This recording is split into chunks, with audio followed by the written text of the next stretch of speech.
don't treat people like they're stupid just because they respect you. Welcome to TBH with Vitra. For this podcast, that's short for Travel Beyond Home. I'm your host, Vitra, and my goal with this podcast is to speak with one woman from every country. Not celebrities, just real women sharing what it's like to live in their country, from daily life to deeper cultural norms. Now, for many of us, hopping on a plane isn't always possible, but we still crave the feeling of discovering something new. If you're someone who dreams of travel, who wants to feel more connected to the world, and who values learning about other cultures, Travel Beyond Home with Vitra is a place to learn what life is really like in other countries directly from the women who live there. Speaking with one woman from every country is an ambitious goal, but with your curiosity and your support, I know we can create a global sisterhood that is fun and meaningful. Now let's get to today's country, which is a place that is near and dear to my heart. We are traveling to Thailand, and I lived there for a short time many years ago, and it really helped spark my curiosity for understanding how people live beyond what you read in the guidebook. Thailand is a place where tradition and modern life blend in vibrant, beautiful ways. From the calm of morning temple offerings to the bustle of Bangkok streets, it is a country full of contrast, color, and energy. And to help us understand what life is really like there, I'm joined by someone whose voice is trusted across the country and who also happens to be a former colleague and friend from my time there. Chaowarat Yongjiranon, also called Poupée, has been a bilingual presenter for TV, radio, and events for almost 20 years. She has interviewed leading professionals in various fields, including prime ministers, CEOs, and community leaders. Based in Thailand, she is currently a TV correspondent and a radio anchor. You can follow her on Instagram at PoopsieGo and on Facebook at Chaowarat Y. Poupée, thank you so much for joining me on this adventure. Hello, long time no see. I'm so delighted to be a part of your project and a part of your community. Thank you. Okay, so I want to start things off with a little bit of fun. So we are going to start off with some lightning round question and answers, just so that we can get to know you and Thailand a little bit better. This is very cool, actually. Very good format. Thank you. Yeah. Excited. Okay, I'm sorry. I'm just gearing myself up. Okay. Okay, psych yourself up. Psych yourself up. Okay, here is my very sophisticated timer. You can tell that I have children. I'm going to put 3 minutes on this timer. And listen, just answer the first thing that comes to mind, okay? All right, here we go. 3 minutes. That's the proof. Okay. If Thailand had a national emoji, what would it be? Durian. What is your favorite Thai dish? Oh, so much. Kapow. I think that's everyone's basic go-to. What- It's like fried basil with protein and then fried egg that is like not dry, like sunny side up Okay. and yolky. Okay. What is an aspect of Thai culture you think more people should know about? I think a lot of people, they discover it later on, and that is kind of like we're kind of actually it's the reason why people come. It's like we're laid back. There's pros and cons to that, but it's kind of like forgiving. Okay. Most memorable question a tourist has asked you. Oh, it's been a while since I've seen a tourist. Okay. But I think it was at my family's like niece's wedding, and they're like, "Oh my goodness, the food is so delicious," and it makes me feel so lucky all the time that I live in a country where, good food is affordable. Awesome. One example of Thai culture that would surprise tourists. Um, our sense of humor. I think a lot of people may think that it's like all ancient stuff, but if you think about the humor side of Thailand, there's a sense of humor behind a lot of things. If you had to live anywhere other than Thailand, where would it be? The beautiful sights that I saw that I think was really breathtaking, that like if I was old, I would want to, like New Zealand, maybe. Oh, nice. But a place that I really enjoyed and I still want to explore is like Peru. Okay. One thing you'll find in almost every Thai home. Um,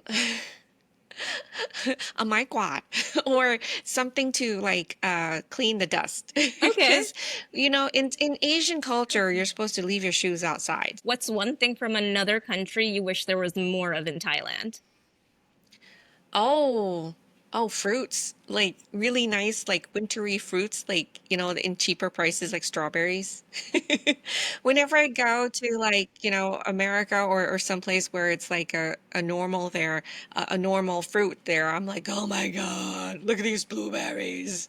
I think our minute, or we've got like one question left. So, what are the things you buy from 7-Eleven since Thailand has the most 7-Elevens of any nation? Oh, I think one of the things that are really big hits, but I haven't bought in a while, is like the sandwich. The sandwich that's like, like you press, it's like a panini kind of sandwich, and then you have like the pork floss inside and sweet. Yeah, that's something that you would buy. Or else like banana. A banana. Okay. Okay. All right. Nice. Time's up. That wasn't You so know what? bad. We should set a record. You should say like, how many questions per guest can they do it within that time frame? Oh my gosh, that's a good idea. I think you got about 9 or 10. So that's pretty good. Wow. That's pretty good in three Yeah. minutes. Okay. All right. Okay, let's turn to a more serious topic, which is culture and how it shapes things like family values and everyday expectations in Thailand. So, outside of the fact that you were born in Thailand, what does being Thai mean to you? If you ask any Asian family, I think it's a theme that is everywhere, and that is respect for elders. We've been taught that since we were young. You have to get used to the fact that you have a hierarchy in the society or community. I think it's in other Asian countries as well, where you have a certain terminology that you address to elderly people, younger people, and it's a fine line that when visitors come, they may not understand because you can't really see it, but it's there that you do respect people who are older than you, who are in a higher position. I think that plays a very big role in Thai society. How does that sort of impact the cultural aspects of your day-to-day life? Well, if you go outside, let's say even a stranger, if that's the person that's older than you or she's like your auntie, you would why her, right? You would greet, I'll talk about the why later, but you greet her respectfully and you'll say "Sawasdee ka," da da da da da, like, and also your tone is very important as well. I mean, because in English, in American English, we emphasize on the fact that we want to be very clear with what we want to say with our message, right? Mhm. But for the Thai society, and I think in other countries in Asia, it's like you have to watch your tone. You can't be too strong of a tone in front of someone who's older than you or who you're asking help from, right? You kind of have to have a lighter tone. So And then of course, when you speak to a younger person, you'd have a different tone. I'm curious how that respect for elders plays into when, you're trying to be ambitious and you're trying to be a go-getter in Thai society. Is there that same level of respect there? It's really difficult because like every country we're evolving, but it's still there. I teach at university. I teach university students. The newer generation of people are more outspoken. They're less patient. A lot of people change jobs very rapidly when they graduate nowadays, versus before. But at the end of the day, you still have that hierarchy at work. Even if you have a startup or a tech company, you have an ease of how we do work, but still, there is that line where you should respect the elderly. It can be frustrating for people who want to, be a go-getter and do things. You have to kind of get along with your coworkers. You have to like say that, hey, I'm not a threat. I'm not trying to be like too outspoken, because if you are too outspoken, even if it's a positive thing, and I've caught myself doing this as well, you could have a negative effect.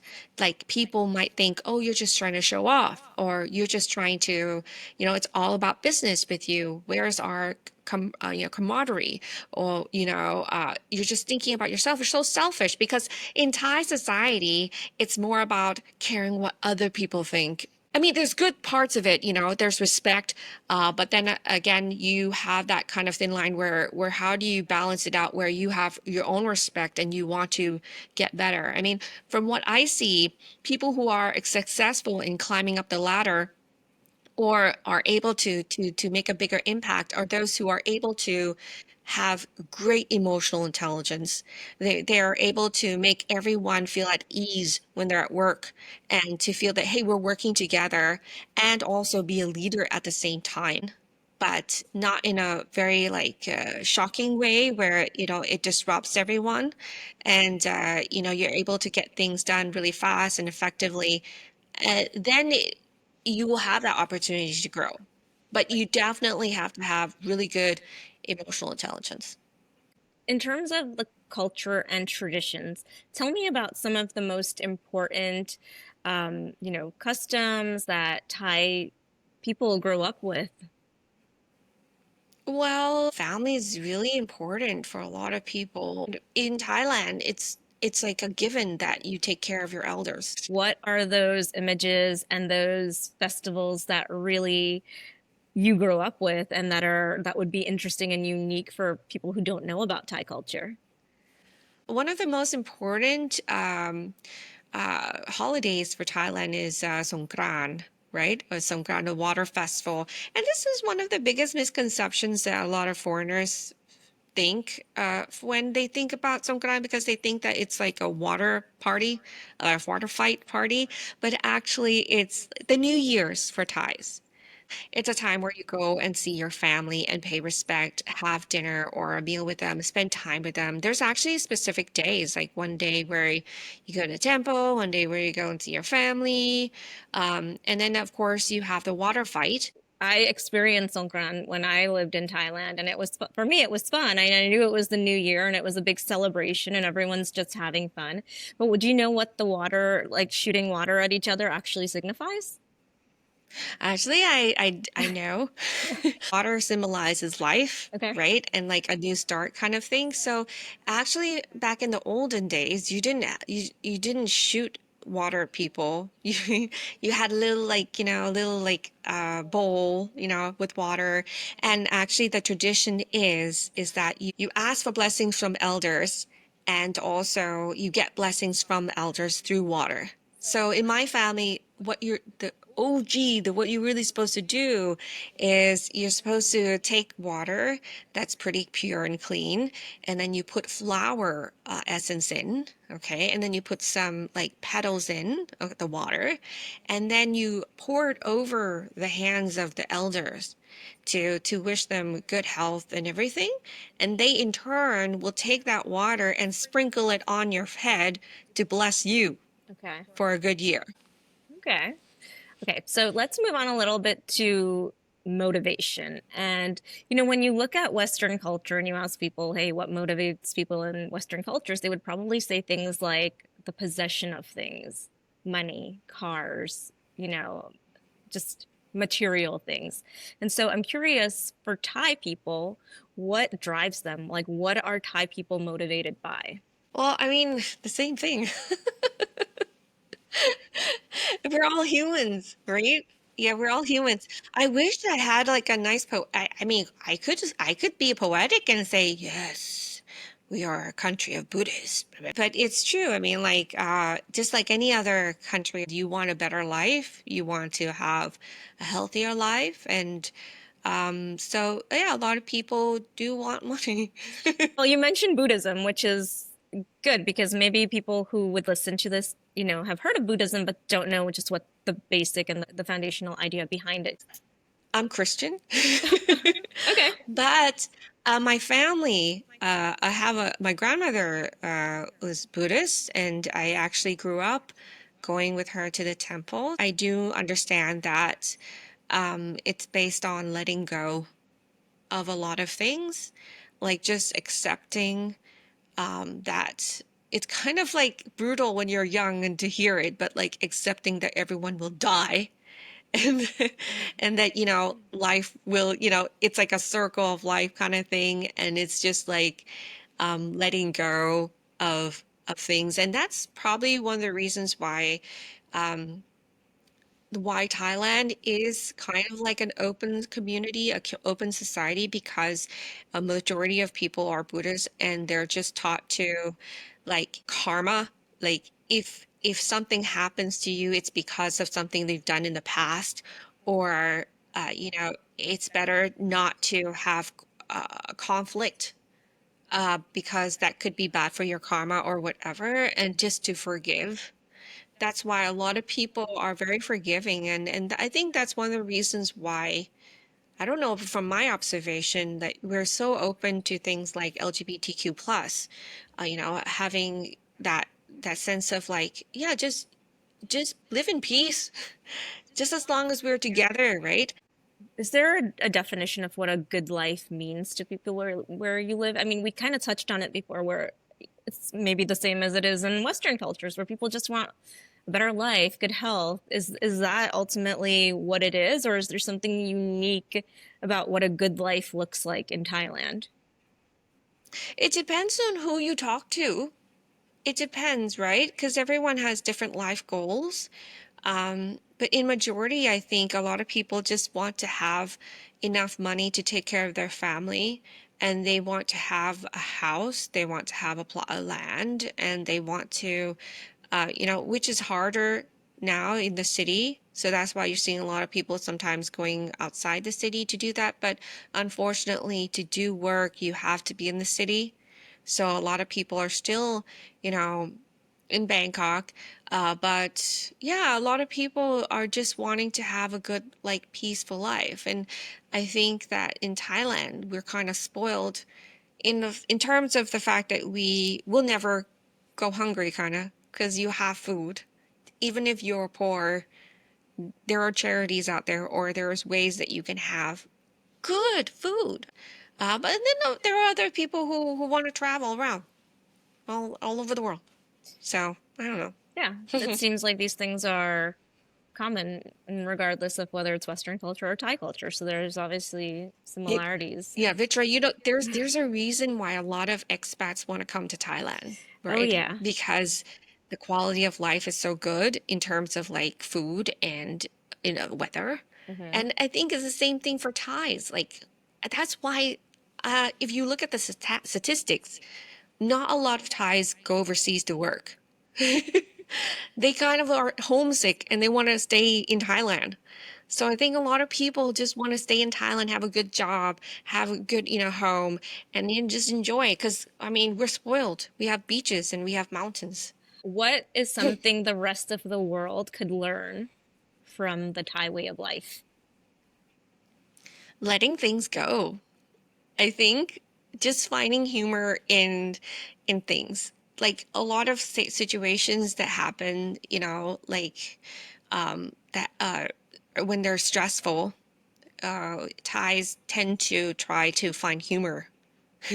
Yeah. Just like just to take a break. Yeah. And if you go to a funeral, let's say someone's funeral, um, you'd have like that part where it is sad, but then you have friends and family to try and lighten the mood, in a way, and everyone kind of accepts it. Bad things will happen sometimes, and you just have to kind of like let it go.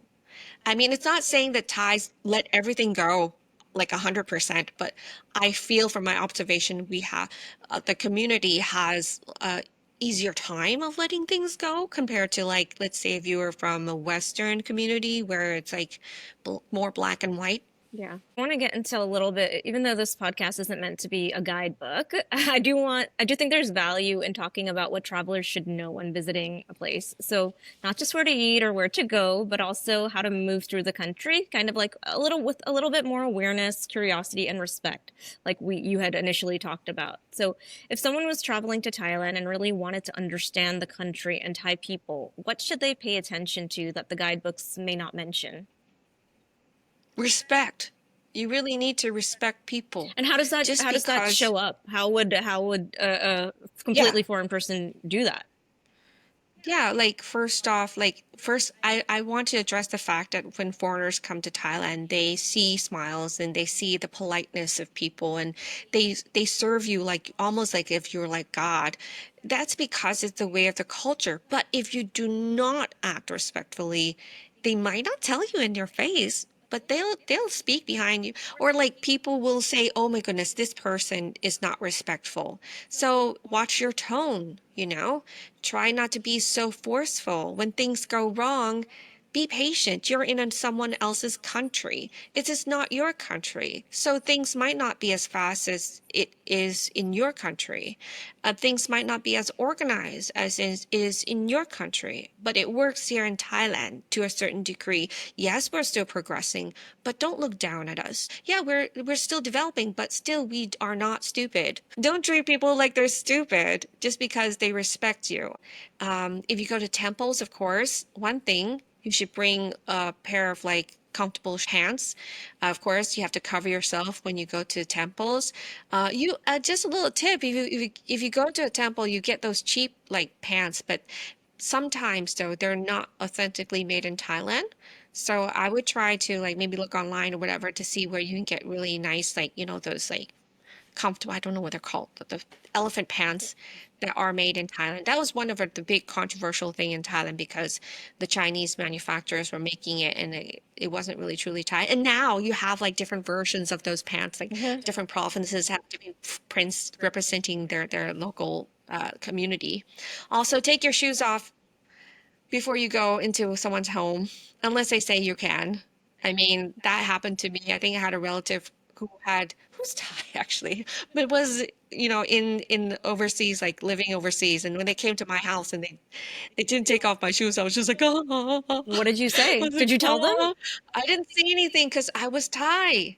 I was like, I didn't say anything. I was just like, but if it really did, if I really was really like irritated, I say, can you take it off? But one thing is she was older than me. So I didn't, I couldn't say. And also, yeah, that was part of the thing. But of course, now that I'm more mature, I'm older, I would be more comfortable saying, please take off your shoes before you come into my house. And be polite. And, if you're eating something new for the first time, be prepared that you might not digest it like, you know, in a regular way. And just be open. It's a different culture, different country. Okay. And so you kind of touched on some common do's and don'ts there. And you talked about this too, but I'm curious if there's anything specific that travelers can do or say that would instantly earn them respect from Thai people. Oh, you can say two things. You can say "swathi ka," right? So if you're a girl, a woman, you'd say hello. So you'd say "swathi ka." You want to try?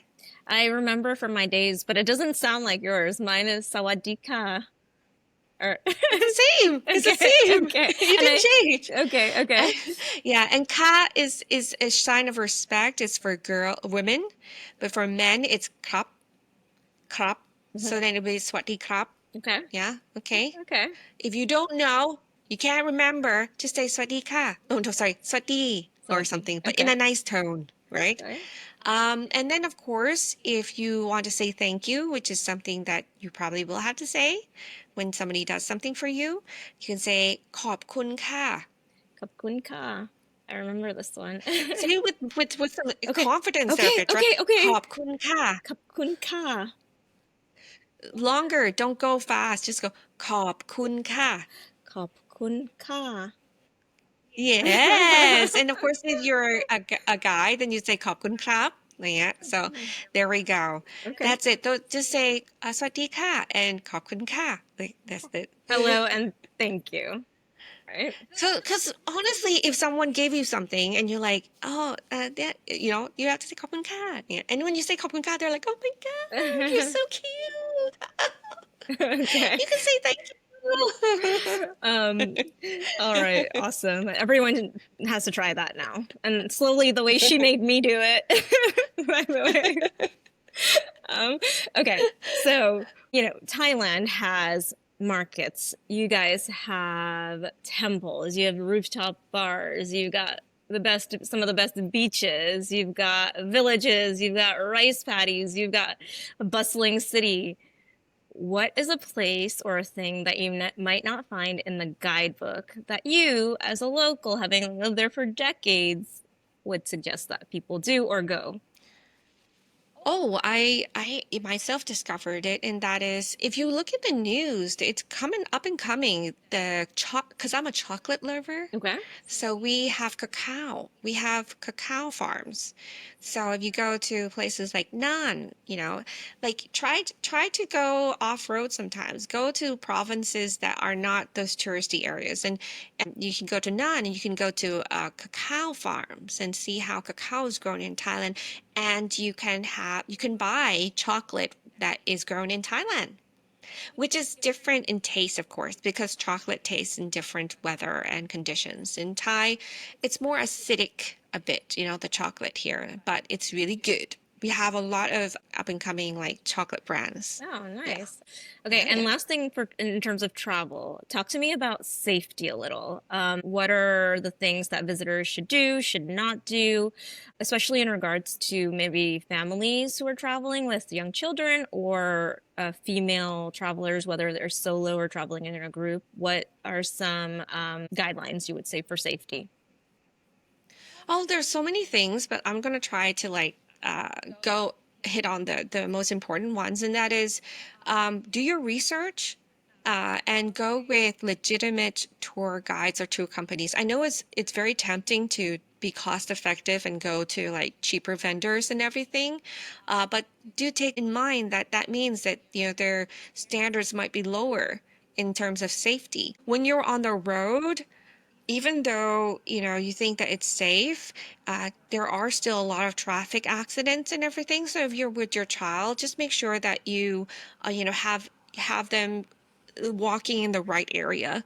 And for women, actually, Thailand's ranked one of the most safest countries for women to travel solo. It's very easy for you to travel and feel safe. I I didn't know this until I went to another country. I won't say which country, but when I went to other countries, I didn't feel as safe as if I was in Thailand, which I was like, really? So, yeah, you're pretty safe. Of course, there might be pickpocketers, so just put your money or whatever in a safe place. If you have kids, do take in mind that it's not like in Google Map, it might say, oh, you can walk 10 minutes to this area, but look at the terrain, look at the weather. It can be very extreme on your kids. So just taking a tuk-tuk or taking a cab is just a better option than walking. Our roads are not as safe in terms of construction Yeah. and also the weather. So I mean, just do your research and just yeah, just play it safe. I mean, yes, it's so easy to do things, but if you have family, especially kids, I would just be careful. But then there's so many things for kids to do. So Yeah. just reminded me when I lived in Thailand, my mom came to visit me and I was wanting to be like a local and have the local experience during my time there. And I made her because I used to take the buses and I used to take the non-AC buses. And it was just so hot. My mom actually passed out on the bus when she Oh came my to visit me, gosh, she like blacked out. And oh no. the Thai people were so kind. Someone came, what are those, the sniffing things that are so popular? Yeah, dome, Okay. like the inhaler, The herbal end you that inhaler. you can get at 7-Eleven or everywhere. And like it's the woman just came up and was giving it to me and said, do that to her. And obviously it helped, but so true with your children. I learned that lesson from then on out. It was just like cabs. Well, oh, and also you can take the train. We have more train extensions now. And so that's good. And when you're in the train, just be aware that if there's an elderly person, it's like kind of like a written law that you let the elderly person sit or the child sit.